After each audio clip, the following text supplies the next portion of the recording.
Okay, how to change the battery in your Dodge or Chrysler or Jeep or Ram key fob.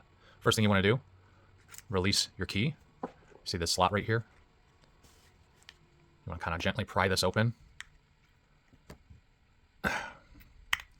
Just be a little bit cautious about it because you don't want to break anything, so you just want to gently pry it away. You don't want to break it, and then it should pop out like this.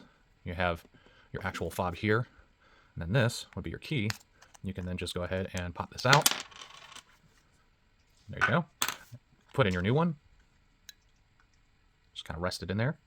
Make sure it's all nicely seated.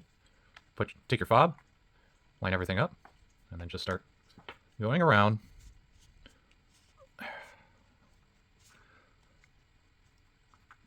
And clamp it shut as much as it can. Should be able to do that. Put your key back in this slot, not the slot that you pried open, but this slot. I know it's a little dirty. Collects pocket lint. There you have it. Put it back on your keychain, and you're done.